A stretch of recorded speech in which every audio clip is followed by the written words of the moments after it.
Benvenuti su Celeb Chic Insider. Oggi vi accompagniamo in un viaggio esclusivo, struggente ed emozionante tra le calli silenziose e i canali sognanti di Venezia. Una città magica che in questa storia diventa testimone dell'addio più toccante della musica e del cuore. Un addio tra due anime, legate da un amore eterno. Albano Carrisi e Romina Power. Addio Venezia, addio amore mio. Le gondole ondeggiavano pigre sotto un cielo che sembrava dipinto da un artista malinconico. Il sole calava lento, riflettendosi sull'acqua in sfumature rosate, come se anche il cielo volesse piangere quella sera.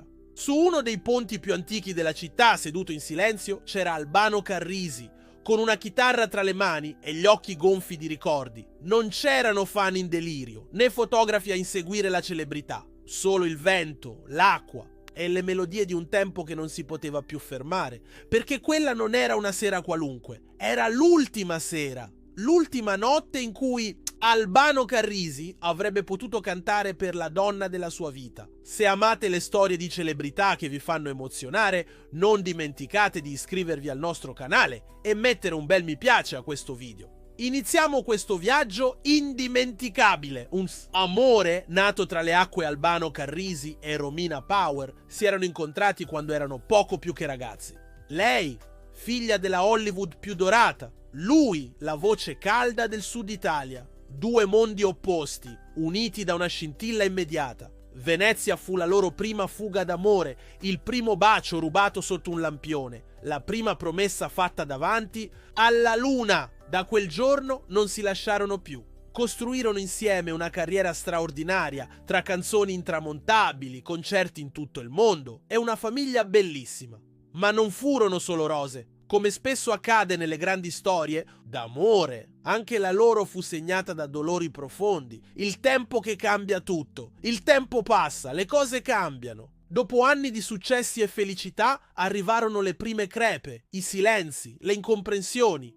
Poi la tragedia, la scomparsa della figlia Ilenia, il dolore più grande che due genitori possano conoscere. Quel lutto li segnò nel profondo. Non furono più gli stessi. Si separarono, le strade si divisero, ma l'amore, quello vero, anche se nascosto dietro orgoglio e dolore, non se ne andò mai. Restò lì, silenzioso, come una fiamma che non si spegne, in attesa che il destino tornasse a bussare. Il ritorno a Venezia molti anni dopo, Romina Power, ormai malata da tempo, espresse un desiderio semplice ma potente: rivedere Venezia un'ultima volta, non per turismo, non per spettacolo. Solo per sentire ancora l'odore del mare, il suono delle gondole, il sapore del vento tra le calli e per sentire una voce, quella di Albano Carrisi. Albano Carrisi non ci pensò due volte. Appena seppe che Romina Power era stata ricoverata, in una clinica privata sull'isola della Giudecca organizzò tutto. Nessuna troupe, nessun manager, solo lui, la sua chitarra e un amore che non era mai morto davvero. La notte della serenata era sera. La città si era fatta silenziosa, quasi complice. I turisti erano scomparsi, i negozi chiusi. Solo l'acqua continuava a mormorare la sua ninna nanna secolare. Albano Carrisi, vestito con un cappotto scuro, saliva lentamente sul ponte che dava proprio sull'edificio dove Romina riposava. Non sapeva se avrebbe avuto la forza di farcela, ma doveva farcela. Appoggiò la chitarra al petto e cominciò a suonare. Le prime note furono incerte, ma poi esplosero nel silenzio come un abbraccio caldo. Ci sarà un angolo di cielo anche per me. Era la loro canzone, la stessa che avevano cantato in milioni di teatri. Ma lì, quella sera, sembrava scritta solo per loro due. I passanti si fermavano in lacrime. Anche chi non conosceva bene la storia capiva di trovarsi davanti a qualcosa di sacro. Una preghiera d'amore. L'ultima finestra dalla stanza illuminata al secondo piano,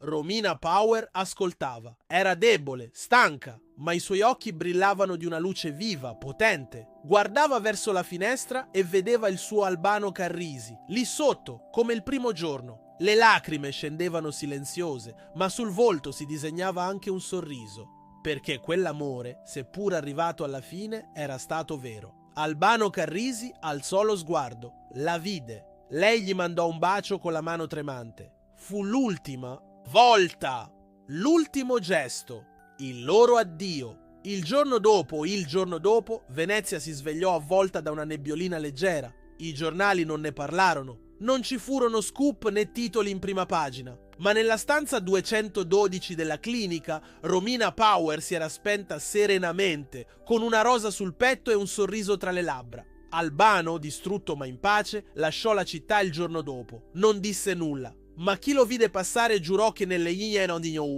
suo sguardo c'era gratitudine. Perché aveva potuto salutarla come si saluta una regina? Con la musica, con il cuore, con l'anima, l'amore che non muore mai. Questa non è solo una storia di celebrità, è una poesia, è una lezione di vita, è un inno all'amore che supera il tempo, le distanze, la malattia, perfino la morte. Perché quando un sentimento è autentico, resta inciso nelle pietre, nell'acqua, nei silenzi delle città come Venezia. E continuerà a vivere in ogni nota, in ogni canzone, in ogni ricordo. E ora tocca a voi. Vi ha commosso questa storia?